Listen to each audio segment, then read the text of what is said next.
Welcome to Hot Takes, everybody, Mario Kart World Edition. This is going to be something new for this channel because traditionally, we always do scripted episodes here, really. This time I'm just kind of freestyling. We're going to have the cam on. We're doing kind of a community episode where I go over all your posts. Try not to get on me too much for any, language repetition and all that. I'm still new to this. But before we get into it, just a kind of disclaimer about it all. We're doing this in 3 episodes. Initially, I kind of thought that I could do it all in one. 86 suggestions is a lot though, and I'm very talkative, so couldn't do them that fast. Now, initially I had a little bit of a different intro, so we're just going to jump in. Don't be too alarmed, but here we go. A few ground rules first. I'm only going to do one per person. There's so many of them right now, I just want to be able to get through everybody's suggestion. I won't be able to do as much detail as I usually want to do, but for cases where there's multiple, I'll probably just choose a favorite, and there's a lot of overlap on these, so I'll probably choose one that isn't, lining up with others. Namely, the Switch 2 pricing stuff is kind of something I don't really want to talk about a ton today. As a reminder, this was something discussed substantially in the last episode. Worth is a very subjective thing, but if you want my full take on it, you can find it on that video. So I agree with the final stance here, as I'm tired of talking about it too. Today, we're just going to focus on the game itself, though. I'm also not super big on the character roster takes. I know that's kind of something that's more surprising, I suppose. I'll address them at the end of the video in kind of a more rapid-fire style, but as a warning, this is probably one of my favorite character takes on the matter. That, of course, is people complaining over Diddy and Funky Kong not being present or kind of annoying about it. After all, people rarely play them in Mario Kart 8 Deluxe, and I assure you people wouldn't be playing them that much in Mario Kart World. I personally agree. I personally like Funky Kong, and he's one of my favorite meme characters of all time, but I'll never go to war for any one character in particular, really. I can enjoy a character's presence while also acknowledging that they have little actual influence on the gameplay experience. Do I have preferences? Well, yeah, but it's not going to be a giant deal breaker to me if my beloved King Babam doesn't make the cut. Besides, I've got my guy Penguin now instead. And finally, I kind of want to focus on more, actual hot takes. A lot of you guys kind of said some very agreeable things and all that, but I would kind of call them lukewarm. Like, for instance, this is a good take, but it's an obviously good take. There's not really any reason to remove the timer whatsoever, so there's not a lot for me to really comment on here. This post kind of fits that category as well. I think most of us are excited and down for the world element of the game. It's definitely a reasonable take, but as they've mentioned, it's not super hot, so there's not a ton to respond to here. If the take was instead the conflicting one of the world element sucks actually, then we'd have something to tackle. And I'll say many conflicting takes were given as well throughout the whole thing, which if you think about it means that at least one of the takes can't actually be all that hot, but we'll be analyzing those cases when we get to them. And also, I can't really classify predictions as takes because they're just going to be something that's either objectively true or objectively false. We'll just have to find out eventually. But to start things off, I kind of want to go over a few of my favorites to just kind of set the stage on what my expectation for what a good hot take is. Personally, it doesn't mean that I agree with them, or if I disagree with them. That doesn't really matter. What kind of matters when it comes to a hot take discussion is just the audacity, in a sense. And once I kind of start getting through a lot of the best ones, I'm just going to start kind of categorizing them together to kind of increase the flow of the whole thing as per usual. So, let's dive in. So, this is my personal favorite one. The game did not need a story mode, and fans are incorrect for complaining that it's not there. Fans have been asking for years that they want mission mode back, and now they get it in the form of free roam with a bunch of missions, and then they're complaining that free roam is going to be empty because there's no story mode in it. Now, I love this take because I think it's entirely on the nose, accurate. I don't think that kart racing games need story modes. I know we like talking about Diddy Kong racing, or actually, funny enough, got my DS box right here, believe it or not. I was playing it somewhat recently.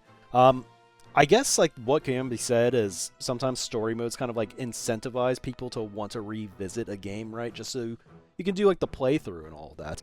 But I don't think that's necessarily the most vital thing for a game, because when I'm playing Mario Kart and all that, I'm just playing naturally because I want to. I'm not doing it as a playthrough and all that. And I guess that might just be because I'm more of a serious karter and all that, but when I think about Crash Team Racing too, it's I don't really go back to that game to play the story mode and all that. I just go back to it for, the unique tracks and mechanics.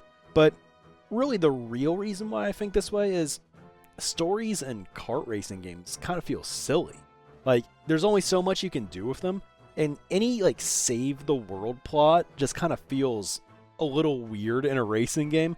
It almost feels like some kind of, like, Space Jam thing. It's like, oh, I have to beat, like, the villains, and it's like, oh, you're going to destroy the Earth if I don't beat you in a kart race? Like, it just doesn't feel very believable. Now, I think the best way they could have gone about it all was just, like, have, you know, maybe, like, Peach sends out, like, an invitation in the beginning, and you have to, like, play as, like, Mario or something, at least to start. And it's like the goal is just beat, like, the World Grand Prix across the world, and maybe you go do missions across the world to, like, increase stats or something. Maybe that could have been fun, or, like, unlock better cars and all that. But to be honest, there could be downsides to that too, because if there's, like, a progression system and all that, and you have to unlock the best carts, who knows, maybe they make the best stuff like the last thing you unlock, and that can be annoying for people picking up the game and just wanting to get right into time trial world records and all that kind of stuff. But anyway, I think this is a good take. I don't think that we necessarily need a story mode. I'm not saying that it would be bad per se, but I don't think it's absolutely necessary like a lot of people like to, you know, kind of make it out to be. Alright, we got another banger right here. Desert Hills is a perfect retro track. Now, when we get to posts that are this long, I'm probably not going to read them all out in full. It would just take an awful long time, and you can just pause if you really want to. This post in particular, though, kind of laid out a convincing argument as to why Desert Hills is kind of like the blank slate in a sense, in that putting in a rather generic track kind of prevents people from, you know, being up in arms and all that if they do something to change it to kind of fit the world, right? Like, if they put in Dry Dry Ruins, maybe they would change it in a way that would make it unsatisfying for Wii fans. Personally speaking, though, I don't agree with the logic. My perspective is, when tracks are being brought back, you kind of want to see what they're like modernized, because if you just want the original design, I mean, that already exists in a sense. Now, some tracks you don't really need a ton of changes on, but I'm not really going to complain about, you know, the idea of a course coming back and being in a new engine and all that. As a matter of fact, I think that's kind of half the fun with these retro tracks.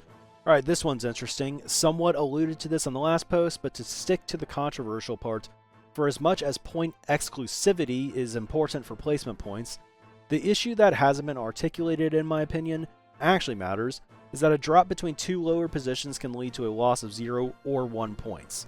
If we want to say 23rd and 24th are essentially interchangeable, I can live with that to keep as, you know, the math easy and not run into scaling issues, but the drop from 16th to 17th shouldn't be greater than the drop from 15th to 16th. I don't know how much of a hot take it actually is, but I feel like it's one of those takes that's like rarely discussed to the point where it's kind of worth showing up in a debate, I would say, or like worth posting, because not a lot of people are going to feel strongly about it. That said, I completely agree. Mario Kart 64's point system, for instance, also didn't have exclusive points per players, but I would say that while it's not good per se, it's technically less problematic because there's not a point where, you know, like 5th versus 6th is like less important than 6th versus 7th.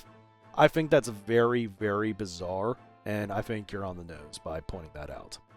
Alright, so we got an interesting one here. This game really shouldn't have been made the Switch 2 launch title. Launch titles are generally where you focus on single-player content because most people don't have the console yet, with multiplayer titles coming later, especially around the holidays to capitalize on Black Friday and Christmas. While Mario Kart World is giving the series some of the most focus on single-player since DS thanks to, you know, free roam, and Mario Kart has solidified itself as a major franchise, of A Deluxe being the best game on Switch, World is still first and foremost a multiplayer game, whether that be in person or online, etc., etc. So I'm personally going to disagree with this one. It's possible that it's not going to succeed like Breath of the Wild did. I don't know if that's necessarily going to be because of Zelda or because the Switch 1 was groundbreaking and the Switch 2 is just kind of a sequel. Breath of the Wild was undoubtedly a home run, though. I feel like it was the kind of single-player game that really was able to kind of carry its own weight and the whole console on its back for a few months before, you know, other games came into the equation. There was a ton to do in that game, well over 200 hours in content, and it kind of just felt cool in a sense. Like, you saw like the adult grown up in his house playing it, relaxing on his couch and taking it out to go. The Switch 2 might not have that advantage, but when it comes to Mario Kart, I feel like this is kind of the best of both worlds, right? I don't know if there's anything that necessarily means that it must be a single-player game that's the launch title. I guess I can understand it because there might not be a huge install base.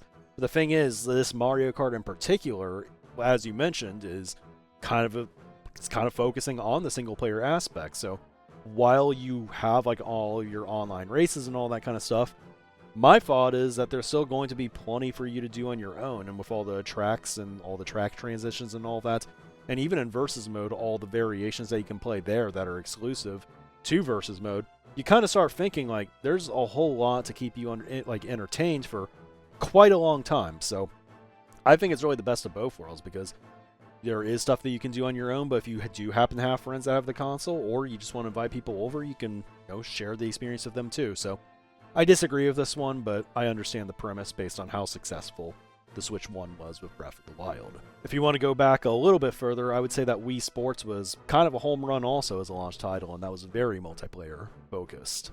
I'm glad underwater driving, customizable karts, non-Mario characters, anti-gravity didn't return. I feel like them staying in 7 and 8 makes those two games feel more special.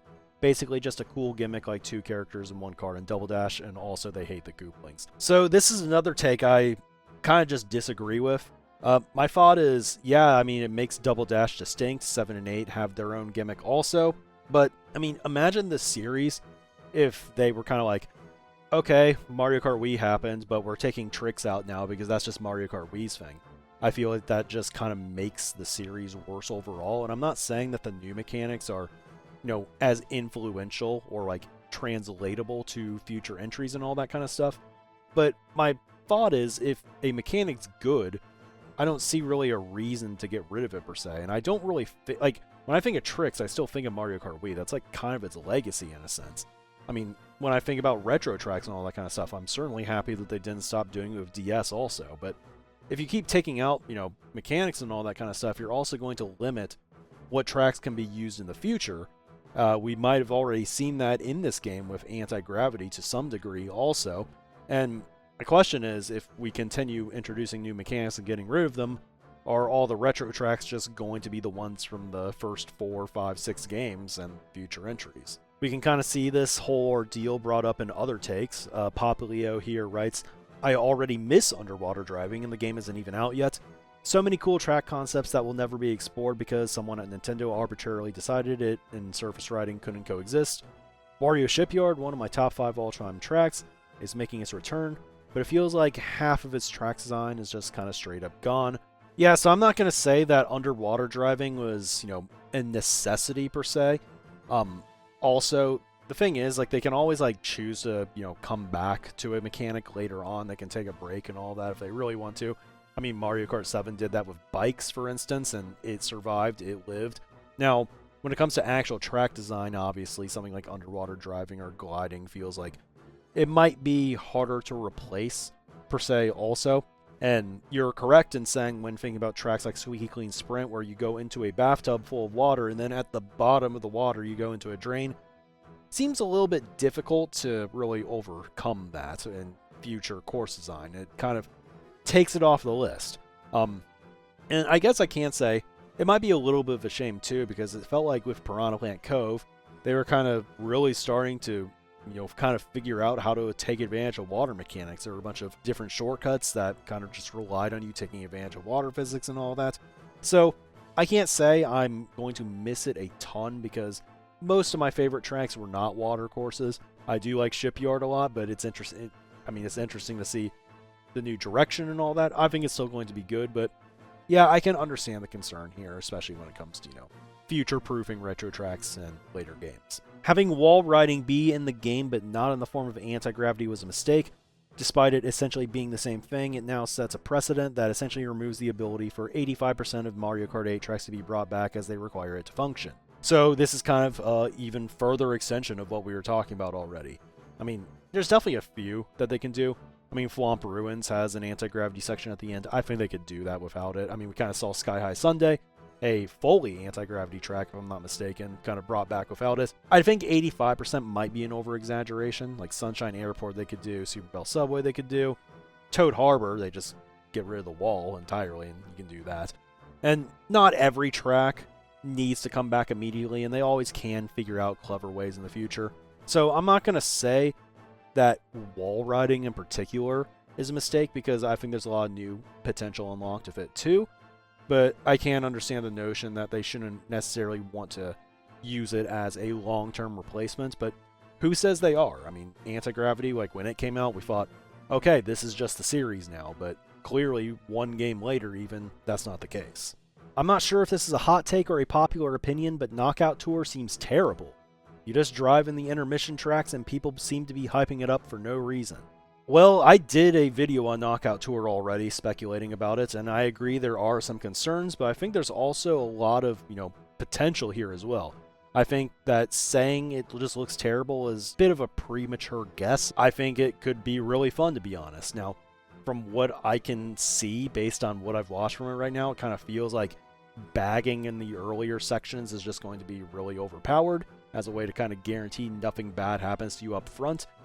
And later on, front running is probably going to become more powerful again.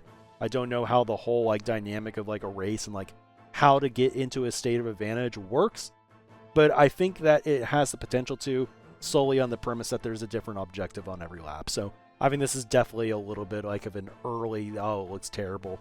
We're not going to figure it out until we really start playing with really good lobbies of players. So I'm going to go with the second take here. I think it's a little bit more interesting.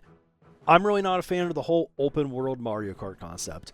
With having to drive to the next course, so much of the location itself is less themed, and instead just an open road.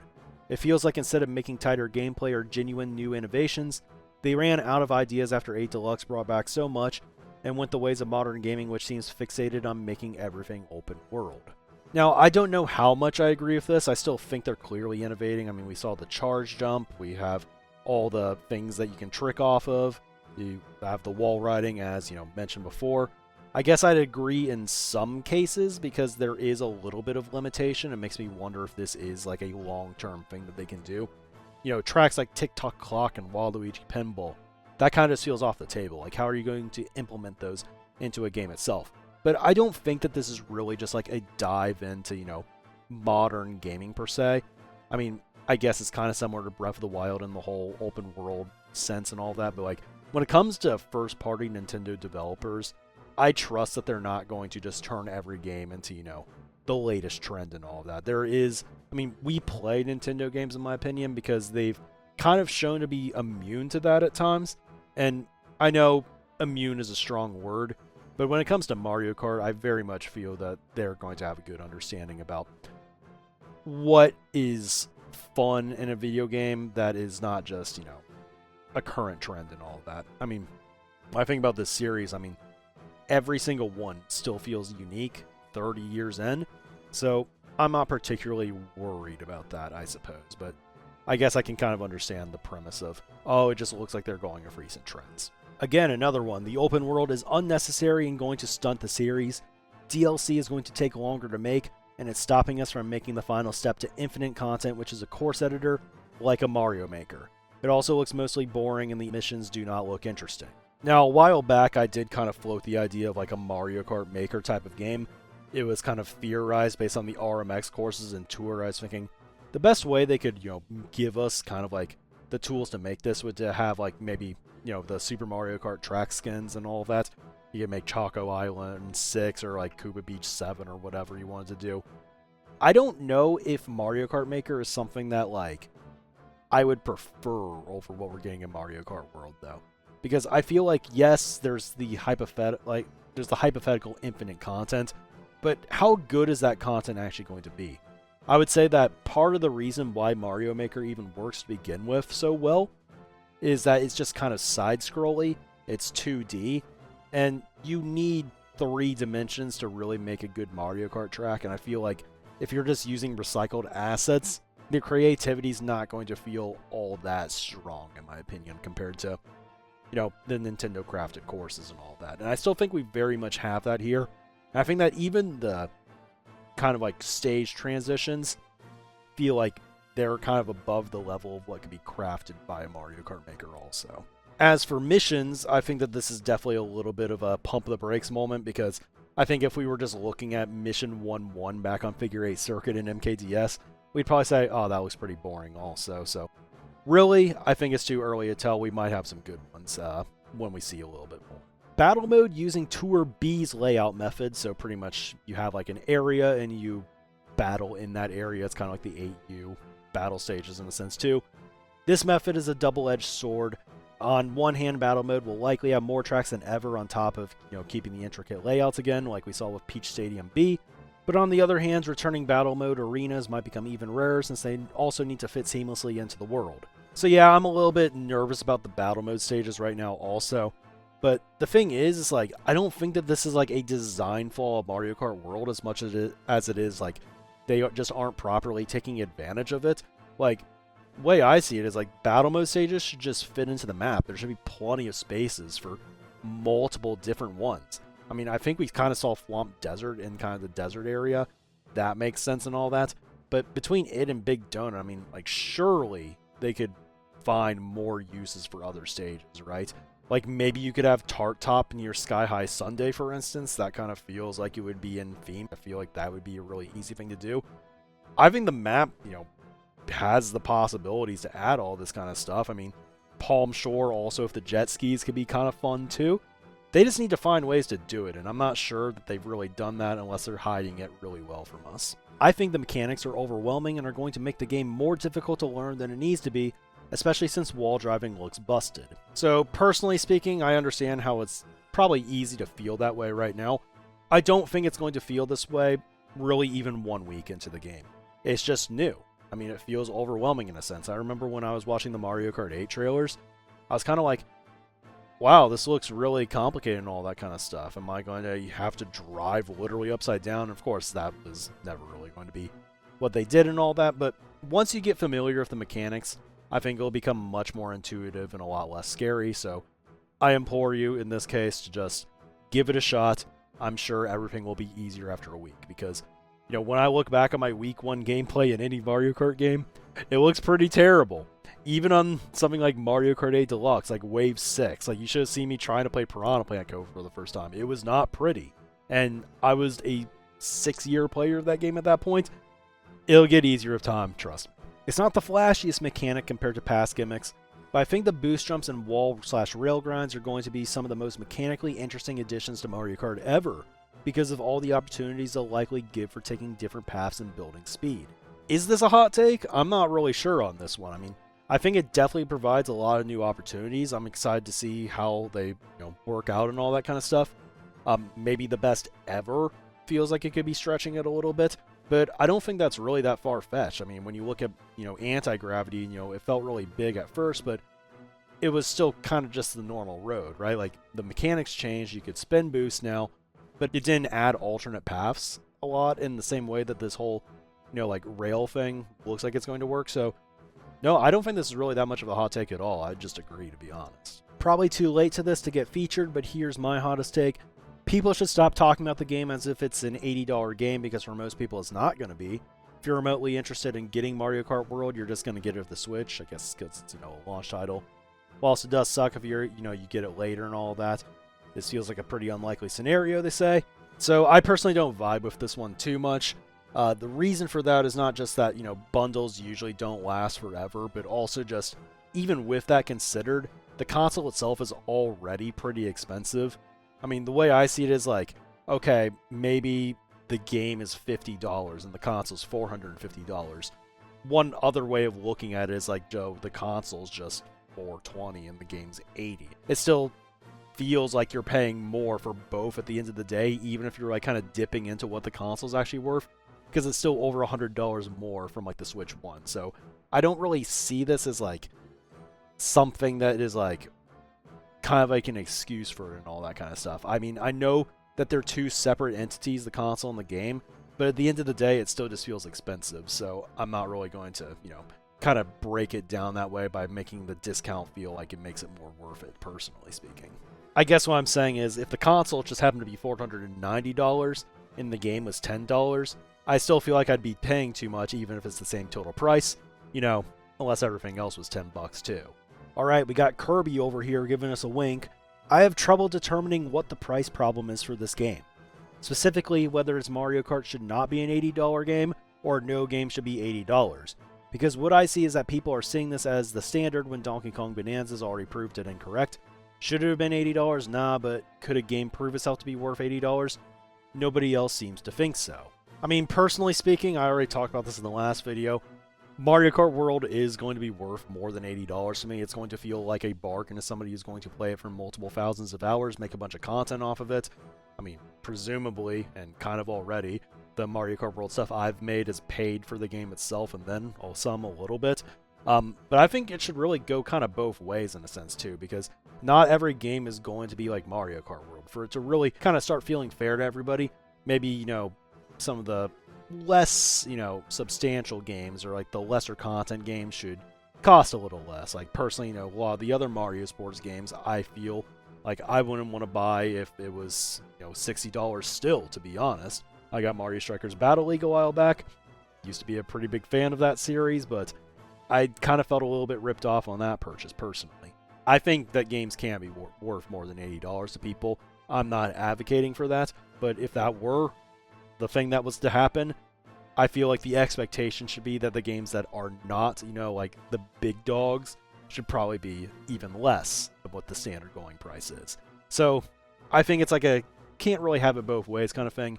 If you want to, say that some games are extra value, you have to be able to admit if some games aren't that. I'm not really optimistic about the future of the game. The amount of content doesn't justify the $80 price tag at all. Pretty much there's just a comparison here that, Deluxe has many more courses with the DLC and all that, more battle modes and all that kind of stuff.